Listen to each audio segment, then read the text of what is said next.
Thank you so much, Rob, for joining us today. We are celebrating the 10th anniversary of the Emerging Markets Institute. And because of that, we're looking back on the last decade of progress in emerging markets, as well as the Institute itself. So Rob, could you take a second to just introduce yourself and explain your involvement with the EMI? Well, first of all, congratulations, Melissa. It is actually very close to the actual date. I know that the formal proposal was made on May 3rd, 2010. So we're almost on the money for that celebration. You know, I'm sort of an old alum. I went to Cornell as an undergrad to study engineering and applied physics. And then I went to get the master's at Johnson, at the time called the Graduate School of Management. And essentially my career was all in emerging markets. My master's thesis in Louvain, I was one of the first scholars to go overseas to an overseas school. And I did a master's in applied economics at Louvain as part of the program with Cornell. And my thesis was selection of international executives for subsidiaries in developing countries, which was what we used to call emerging markets then. And essentially my career was very fortunate to take me deeply into that business. And over the years, I lived and worked in many places and then had global responsibilities for many companies around the world in emerging markets. So I was in Asia, I was in Latin America, I was in Europe, I was in Eastern Europe. I had responsibility for companies in Africa and the Middle East, so all over the world. So it's been a wonderful time. And then I began to get involved in the emerging markets when Richard was the managing director before Lourdes got there more than 5 years ago. And little by little, I got more and more involved, more and more excited. And you know, my opportunity became easier once I retired. So it gave me more time when I was not traveling around the world. And so I've been able to contribute more and be more involved in the last 5 years.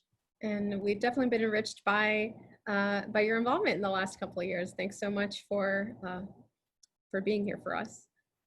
Thank you. It's a pleasure. So I thought for our next question, we could talk a little bit about how emerging markets have made progress in the last decade. So I'm hoping that you could share your thoughts perhaps about some specific markets or specific milestones. Well, that's obviously a very interesting question for somebody who's interested in emerging markets. You know, it's interesting to notice that in addition to the well-known gap in GDP growth, which between 2000 and 2010 was about 5%.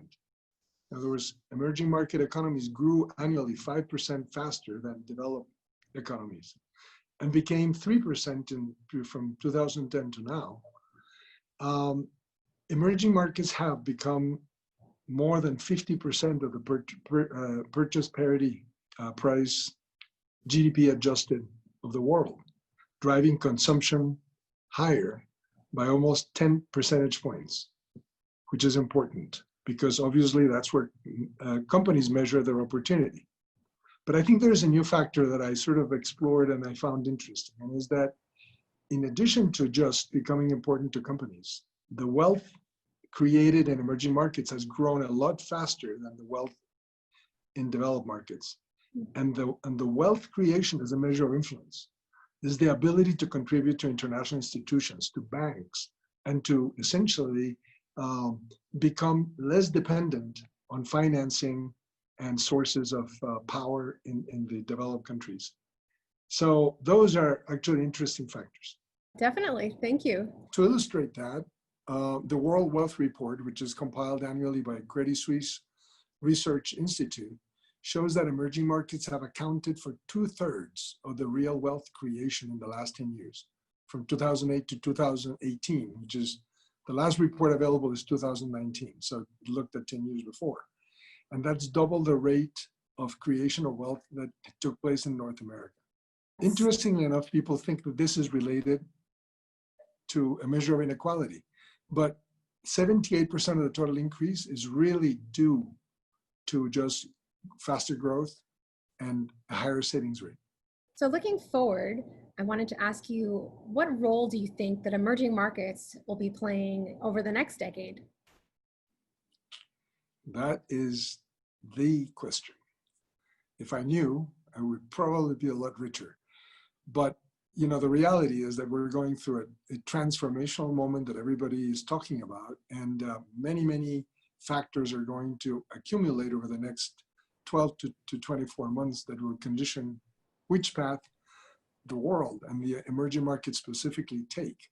There are some clear things. For example, the fragility that came out of just-in-time inventory policies, of which I was actually a big implementer, and long global supply chains have conditioned, I think, the world to building in the next 10 years much more resilient chains, shorter chains, and thus focusing on their domestic supply.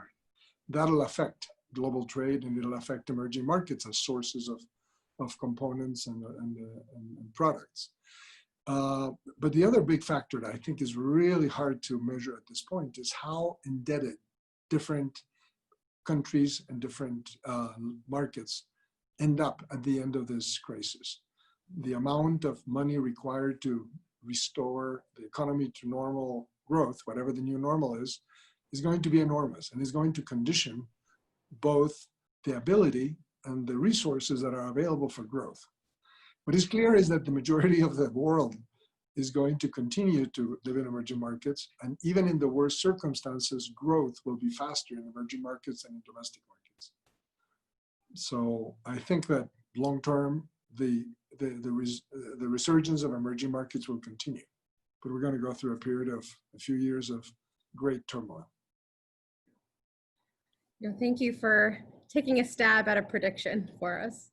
So I want to bring the focus back to the Emerging Markets Institute itself. What do you think this new environment means for us over the next few years specifically? You know, emerging markets are a continuing opportunity. It's a highly unlikely scenario where you would see companies retreat from emerging markets. So the need for talent that is able to manage in emerging markets is going to continue. Now, emerging markets by definition have been and will always be very volatile. Emerging markets have less information available to make decisions, and consequently the skills of a manager, executive, whatever you want to think of, in an emerging market have to do more with skill than knowledge. And this is the debate we've been having within the community about what is more important to teach. You know, knowledge is sort of a history of what happened and deriving experiences from it.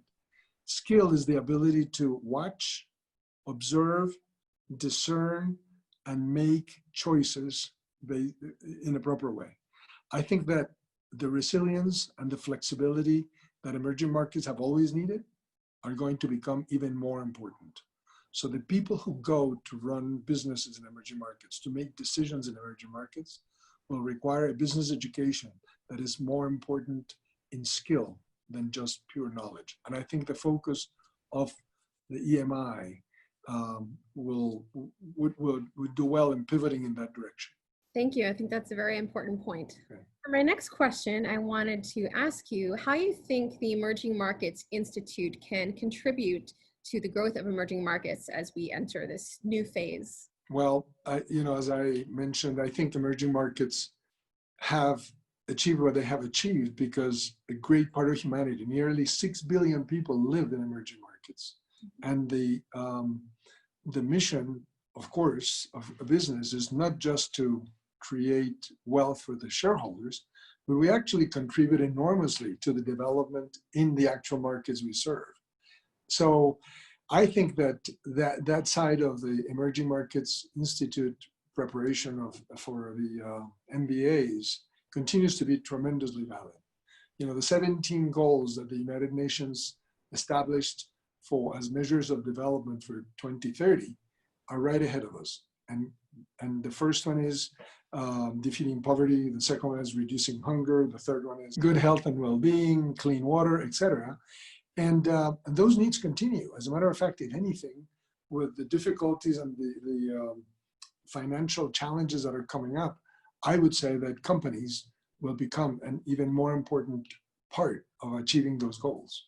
So, you know, when I had the experience in my career, we created training centers in the companies that attracted people in order so that we could train them and we could make our company more successful. But they also got education, they got management training, etc.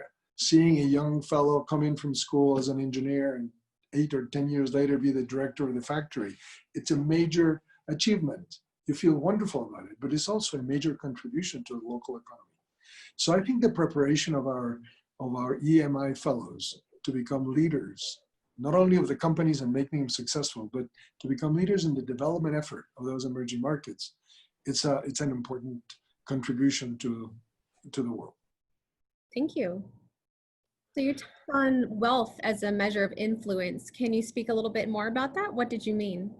Well, it's interesting, you know, in addition to the market changes that we've talked about and that most people are focused on, the increasing creation of wealth and the number of millionaires in the world is changing. The number of millionaires tripled from about 14 million in 2000 to close to 46 million in 2019. And interestingly enough, I mean, the US was still a big creator of wealth, of millionaires. About 50% of the new millionaires came from the US. Almost none came from Europe. And the emerging markets were nearly 40%. People who have excess wealth invested, create businesses, and put it in financial institutions. And financial institutions in emerging markets have grown stronger, and the surpluses of emerging markets have grown to the point where foreign direct investment has shifted significantly. You know, in 2000, only about 9% of the foreign direct investment in emerging markets came from emerging markets. By 2010, that had grown to nearly 20%. And by 2019, that had grown to 30% and exceeded $270 billion. Well, when that happens, the countries that used to control the financial institutions, the World Bank, the EMI, etc., begin to be less and less influential, and emerging markets become more and more influential. So that's where wealth and influence link in the financial system and in the dependence or independence from financial markets that tends to yield. And that is already changed significantly, but I can't really predict how the COVID debt load is going to change that. But it's an important aspect of the importance of the emerging markets and how it's contributed significantly in the last 10 years. Thank you for explaining that in more detail. It's definitely an important factor to take into consideration. Well, thank you very much for giving me the opportunity to be here. I'm delighted that we're able to celebrate the 10th anniversary of the emerging markets, and I want to congratulate Lourdes and all the fellows and all the professors who make it possible, and all of you and the staff who devote so much of your time and enthusiasm to making it happen. Despite difficulties that are coming up, I think there is tremendous amount of work to be done and tremendous amount of contributions that Cornell can make to the future of emerging markets and of managers who will succeed there. So I wish you all a great future and congratulations on the 10th anniversary. Thank you so much for joining us today, Rob. It's a pleasure. Thank you.